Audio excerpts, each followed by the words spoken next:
man dulo mo. Sinabi. Okay. Sa dating dressing room ng isang covered court sa bayan ng San Isidro sa Northern Samar, nakapila ang ilang residente. Isa na rito si Jenilyn Galoy na karga ang 2 buwang gulang na anak na si Baby James. Ang pakay nila sa dressing room, pagpapabakuna. Bilang nanay, kumusta yung pagpapacheck up ng mga anak na nandito lang sa gilid ng covered court, hindi sa mismong RHU? Yun nga, parang hindi conducive, tapos ganitong setup, nagsisiksikan, tapos magulo, minsan. Mas maganda yung meron talagang proper place. Itong covered court ay katabing-katabi lamang nung Rural Health Unit na hanggang sa ngayon ay hindi pa tapos. At dahil nga wala silang ibang espasyo na magagamit, ang ginagamit nila ay yung dressing room nitong covered court. Ito ang Rural Health Unit o RHU ng bayan ng San Isidro. Isang proyekto sa isa sa mga pinakamahirap na probinsya sa Pilipinas na ipinagawa pero hindi natapos.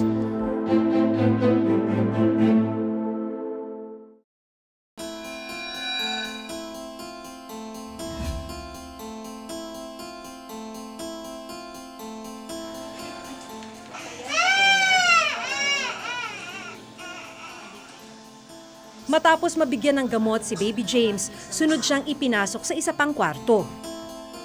Nalaman naming ito pala ang dating banyo ng covered court. Sa maliit na kwartong to, na dating CR, no, o palikuran, may urinal. Ito nga yung urinal nitong palikuran na to. Tinitimbang yung mga sanggol. Dito naman yung prenatal sa maliit na kamang to.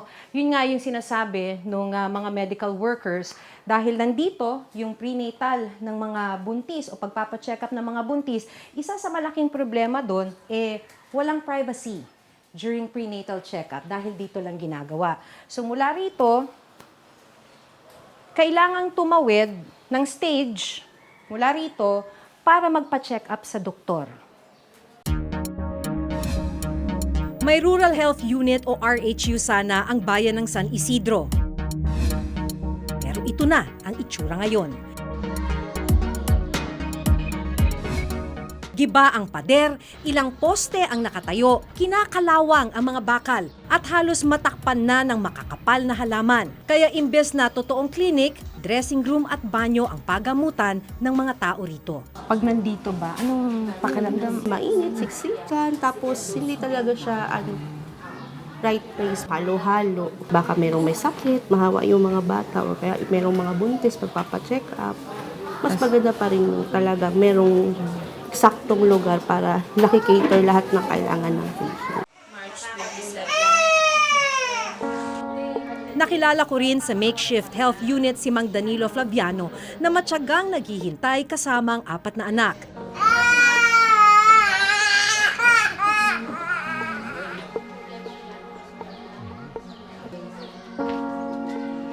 Yung siksikan doon, kumusta? May inaalala ka ba habang nagsisiksikan sa loob? Oo, masikip nga.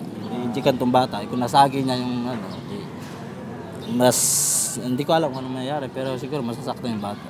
Gaano ba ka-importante sa'yo na may RHU? Lalo na ganito kadami yung binabantayan mong bata. Oo, siyempre, laking importante kasi kung sa ibang mga private hospital, malaking gagastusin. Dito lang ito, libre. Ano nga ba ang nangyari sa Rural Health Unit na makatutulong sana sa mga residente ng San Isidro? Sa totoo lang, natuwa yung mga medical workers nung simulan ang pagpapagawa nitong Rural Health Unit noong July 2017. Marami kasi silang plano sana para dito luluwang at magiging bago yung gusali. In fact, isa sa mga balak na ilagay dito ay yung paanakan because for some time wala nang lying in itong Rural Health Unit ng San Isidro. Ang problema, ito yung naiwan sa kanila. Halos 2 taon na ganito, nakatiwangwang, giniba lang yung mga pader nung lumang gusali nitong RHU, tapos iniwan na ganito nakatiwangwang. Dati ma'am, ano ho siya? Ito po, midwives room po ito. Parang pinaka-opisina lang po ito ng midwives. Midwives. Midwives. Yung part na yun po, consultation room para sa MHO. Yung part doon, dental. Tapos doon po yung part naman na doon. Yun yung pinaka-reception. Doon po, sa bale, Opo. sa may bandang harapan. Mm-mm. Pagka sana po natapos dito, saan nyo sana ipipwesto yung paanakan? Parang dito banda ata ilalagay. Sa dokumentong ito mula sa DPWH Northern Samar District 1, July 2017 ang simula ng expansion and rehabilitation ng RHU ng San Isidro. 2.2 million pesos ang inilaang pondo para rito. Galing ang pondo sa Health Facilities Enhancement Program ng Department of Health o DOH. Target completion date nito, November 2017. Ayon mismo dito sa dokumento mula sa DPWH, Status of Projects as of February 2019, itong Rural Health Unit ng Bayan ng San Isidro ay 92% completed. Kwento ng municipal engineer ng San Isidro, ilang beses na silang lumapit sa DPWH para alamin kung kailan tatapusin ang proyekto. So 92% completed ba ang ganyan, sir? Sa base siguro sa ano nila kasi may sila naman yung nag-validate yung taga DPWH, sila yung may copy ng scope of works, yung program. Anong ginawa ho ng LGU? Oh, pumunta din ako, ma'am. Try ako pumunta sa DPWH. Ano Tapos sinabi yun niyo? ang sabi nila na i-inform nila yung contractor. Actually, tinawagan nga diyan ako sa office ng district engineer, tinawagan yung contractor. Tapos yun lang sabi nila, ipapatrabaho naman. Pero hanggang ngayon walang trabaho. Sobrang sama ng loob kasi how many years na kami ng ganito ang sitwasyon namin. Sana mabigyan pansin kami nito. Kasi may mga evaluation din kami dito. May mga kung maganda ba yung services namin, paano namin mabibigay yung tamang services kung ganito yung workplace namin. Parang wala kaming pag-asa. Napakahirap ng ganito na hinihintay nga namin na sana matapos to kasi last 2017 pa kami nag-expect na matapos ito. Ngayon, it's 2019 na, almost 2 years na. Naghihintay kami na ganito kami.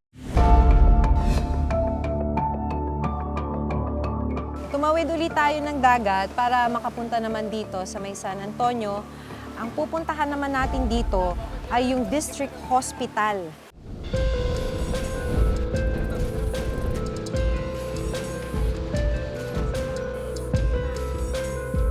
So yung pakay po kasi po namin, kukumustahin po sana namin yung sinasabi ng DPWH na rehabilitation nito po nga San Antonio District Hospital. Kumusta naman po? Hindi nga natapos. Nag-start lang sila, tapos ito ang nangyari.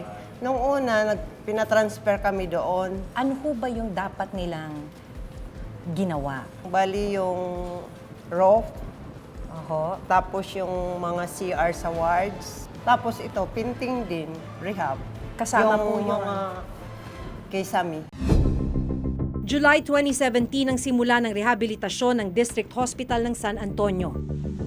At tulad ng Rural Health Unit ng San Isidro, makalipas ang halos 2 taon, hindi pa ito natatapos.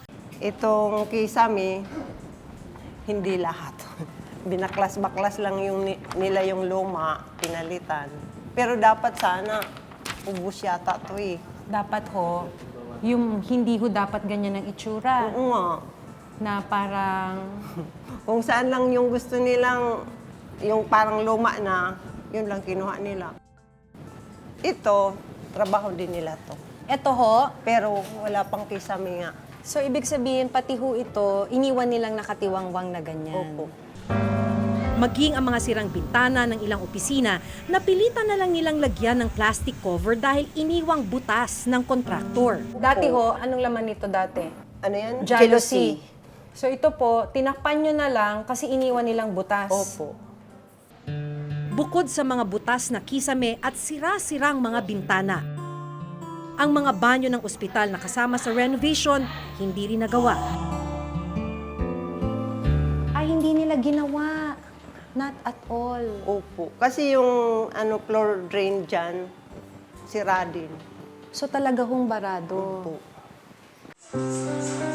Ramdam ng mga nasa ward ang hirap na wala silang magamit na palikuran sa kwarto nila. Mahirap ba pagka walang CR? Tapos nandito ka nagbabantay ng anak mo? Oo, mahirap pag walang CR dito sa room kasi pag ikaw lang mag-isa, walang kasama, pupunta ka pa doon sa dulo.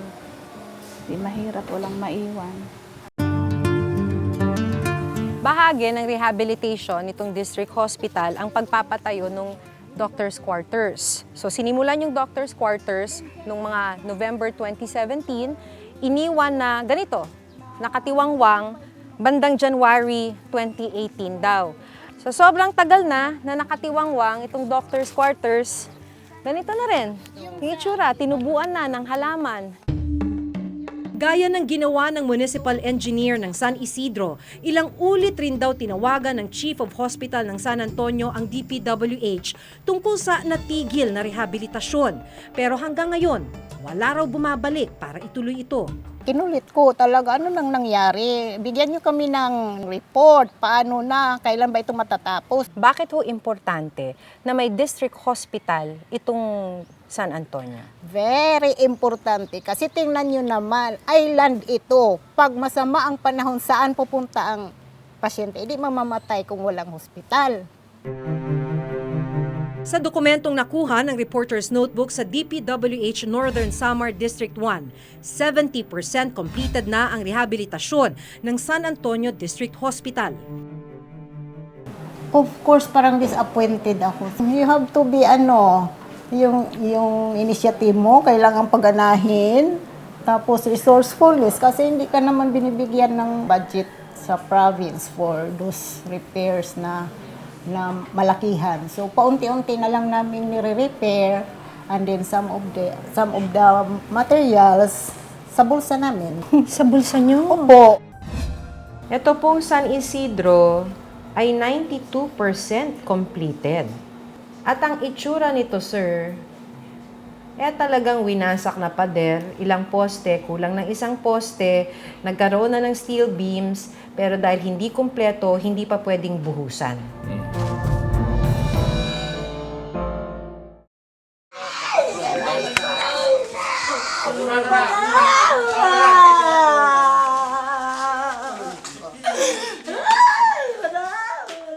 Anim sa bawat 10 Pilipino ang namamatay na hindi man lang nakapupunta sa mga ospital. Kaya nakakadismaya na merong mga health facility na pinondohan naman ng milyon-milyong piso pero iniwan na lang hindi tapos at inabandona. Ang masakla pa, ang ilan sa mga hindi napakikinabagang proyekto ay matatagpuan sa pinakamahihirap na lugar sa bansa.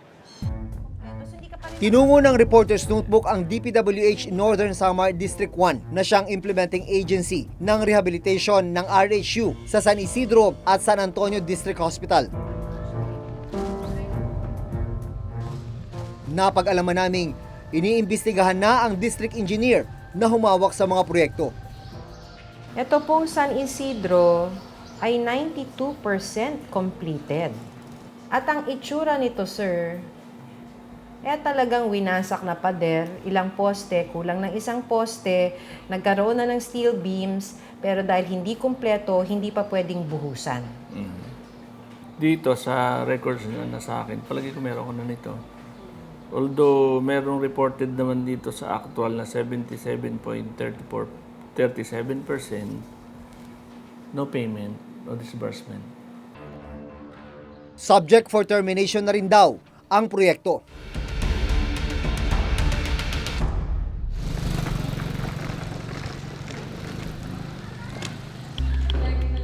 Base naman sa kanilang ginawang panibagong evaluation, hindi 70%, kundi 34% completed pa lang daw ang San Antonio District Hospital.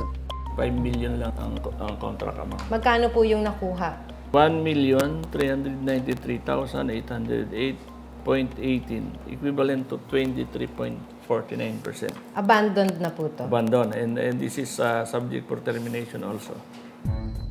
Ang kumpanyang MLU Construction ang kontraktor sa rehabilitasyon ng San Isidro Rural Health Unit. Ang Ubas Construction naman ang kontraktor sa renovation ng San Antonio District Hospital. How is MLU related to the Ubas Construction? Anak yata to. Anak. Babae, Maricel pala. Nauna na naming pinuntahan ang ilang abandonadong school building sa Northern Samar. Ang dalawa sa mga nakategang pasilidad, natuklasan naming hinawakan din ng Ubas Construction. Sa datos mismo ng DPWH Northern Samar District 1, sa 22 inabandona at hindi tinapos sa proyekto sa Northern Samar, 15 ang hinawakan ng Ubas at MLU. Halo-halo to. Halo-halo. Hospital at saka school buildings. Merong roads, merong flood control. You were saying, sir, sa dami niyan at na-terminate na nga lahat ng kanyang proyekto, 15, for termination ang kanyang mga proyekto, bakit hindi pa sila blacklisted? Papunta na Miss Maki yan doon for blacklisting.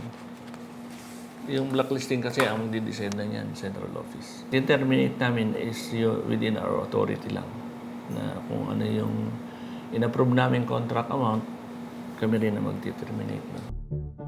Ang nakikitang problema ng isang legal expert sa public works, mabagal ang pagbablacklist sa airing contractors. Blacklisting should be faster, because there seems to be almost a judicial-like, court-like process in blacklisting.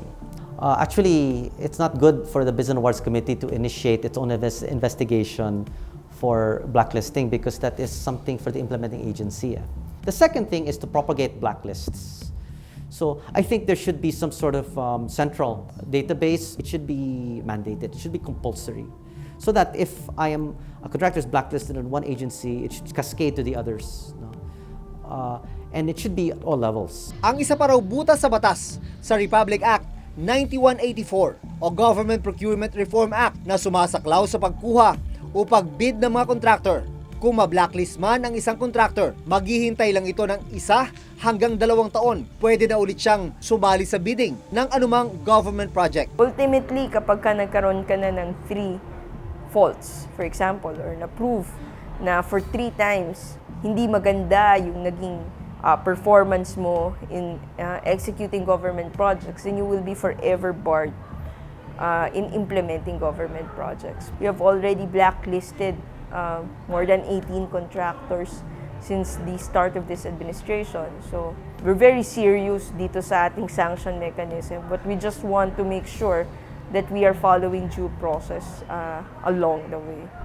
Ayon sa eksperto, maaari rin daw magsampa ng civil o criminal case ang implementing agency laban sa contractor na lumabag sa pinirmahan nitong kontrata. There are other penalties which can be imposed outside of the administrative process, and these are civil suits, like damages, in which case the government can initiate suits, or other aggrieved parties. If a private party suffers damages, let's say it was a wrongful construction over someone's property, they can file. Pinuntahan namin ang opisina ng Ubas at MLU Construction, pero hindi pa rin sila nagbibigay ng pahayag. Tinawagan at pinadalhan din namin sila ng sulat pero wala pa silang sagot hanggang ngayon. May external pressure yan. Outside and inside. And yun nga po, parang hindi nila maiwasan. Nare-report.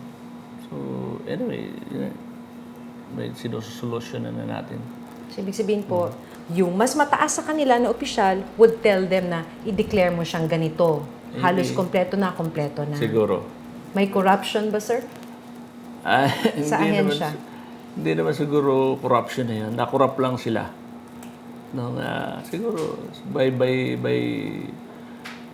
telling them na i-report yung gano'n. Yun lang corruption doon. Itinanong rin namin sa Department of Health na pinagbulan ng pondo sa pagtatayo ng mga inabandonang ospital sa Northern Samar kung bakit hindi nila na-monitor ang implementasyon ng mga proyekto. This is one important intervention that we are trying to address, making sure na dapat on time po yung ating pag-construct sa facilities. Kahit na-download na po yung pera sa DPWH or the LGU, the regional office of the Department of Health has still the accountability to make sure that is completed on time.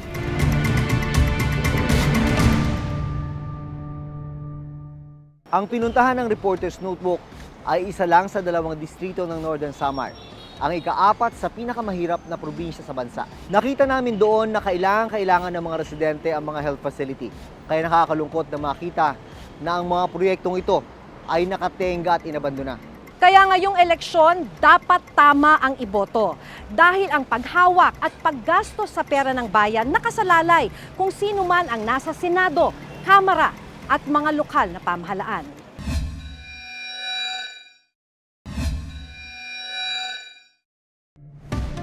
Sa susunod na Huwebes, bibisitahin ng Reporter's Notebook ang Lanao del Sur. Ang pinakamahirap na lalawigan sa Pilipinas. Ilang araw makaraan ng eleksyon 2016, may nagsunog sa lugar na ito. 3 classroom ang nasunog, hindi pa malaman kung sino yung salarin. Hanggang sa susunod na Huwebes, ako si Jun Veneracion. Ako si Maki Pulido at ito ang nakatala sa aming Reporter's Notebook.